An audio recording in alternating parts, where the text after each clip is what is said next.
Hey there, Angular folks, and welcome back.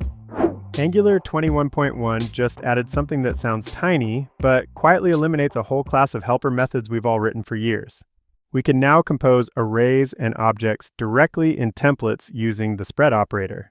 And once you see it in action, you'll start wondering why we ever had to do this in TypeScript in the first place. Let's check it out. Here we have a basic users list. The data from this list is actually composed from several different sources, and we'll see more on this in a minute. Here at the top, we've got some checkboxes here to mock whether we're an admin or to simulate when the app may be busy processing something, and right now we're in admin mode. Because of this, we have a button here where we can delete all users, and then we have a button next to each user where we can delete them individually. Let's click the button to delete all users. When we do this, we get a console log here, and when we expand it, we see the configuration that we're passing to this particular button. We've got a confirm, disabled, icon, label, telemetry, and tone property on the object. In telemetry, we can see that the event is related to deleting all users and that the source is controls menu. Now let's try one of the other buttons. Okay, this has a very similar looking object. In fact, everything here is the same as the other button, except for the telemetry. So keep this in mind because we'll be making some changes to these buttons in a minute. Now, if I check is busy, every delete button becomes disabled. This simulates what would happen after submitting one of these actions while it's processing. Now, let's uncheck that and everything re-enables. Now, if I turn off is admin, the top delete button disappears entirely and the user delete buttons are still there, but disabled. And then, below the list of users, we have this update button. When we click it, it just modifies our list so that we can ensure that when our data changes, it's properly reflected in the UI. So this is our baseline. Everything works.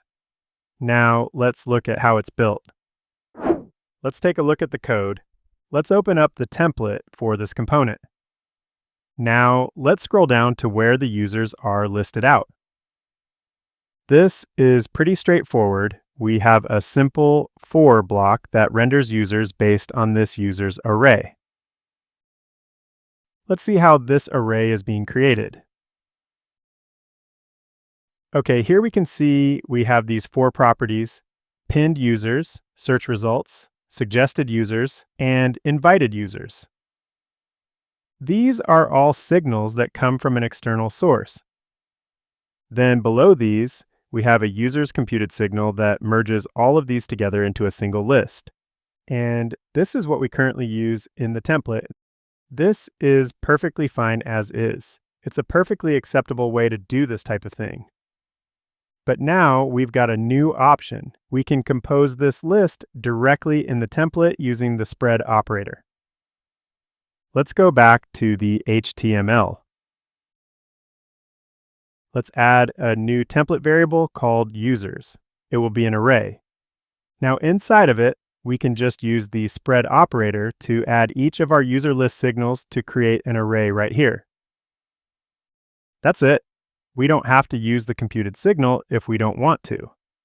Pretty cool, right?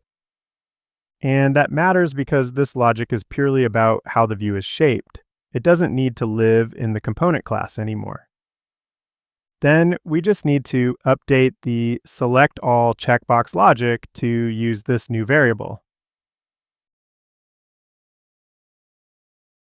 And we need to update the for block too. So we've completely removed the computed signal from the picture. The template is now responsible for composing the list. All right, let's save and see how it works. Nice. The original list of users is there just like before.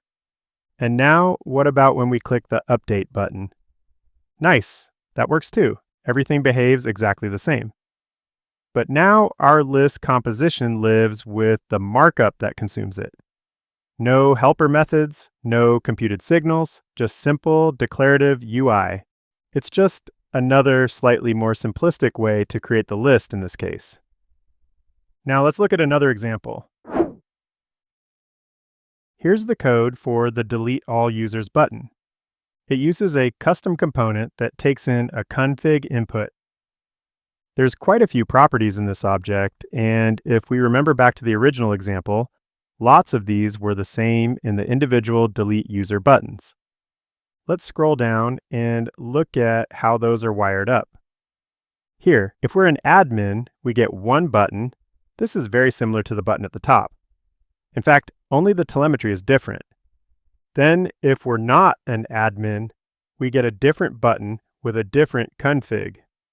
This one is pretty different, but still has some shared configuration with the other two buttons. So with these buttons, we're repeating ourselves.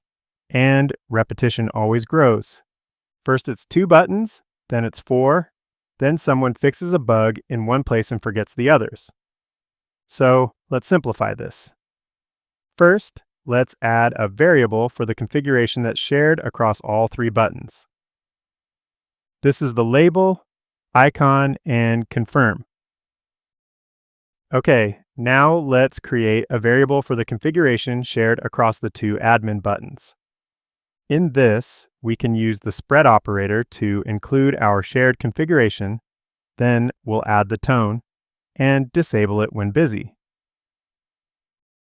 Now we can go and update the config for the delete all button. Here, we use the spread operator with the shared admin config and then remove everything else except for telemetry. Now we can do the same for the admin button on the user delete button.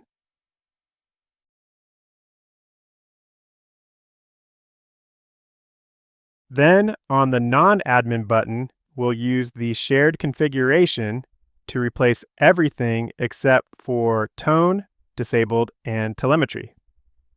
And that's it. With this, we were able to simplify these shared concepts right here within the template. Let's save and see how these buttons work now. Everything looks the same to start, so that's good. Now, let's click the top delete button. Nice. That log looks the same as before, right? What about the user delete buttons? Nice. Same here too. Everything behaves exactly the same, but now our shared intent is visible, explicit, and impossible to drift out of sync. Now, hopefully these examples have got you thinking. Angular templates just got a little closer to TypeScript, and that's a big deal. It's cool because now you can compose arrays directly in the template, extend objects declaratively, and in many cases keep UI logic in the UI. This is one of those features that feels small until you use it once, and then you start seeing it everywhere. If you found this helpful, be sure to like and subscribe for more on the latest Angular features. And hey, if you want to represent Angular in the real world, check out the ShieldWorks gear linked below. It's built for Angular developers who take a lot of pride in their work. All right, that's all for today. See ya in the next one.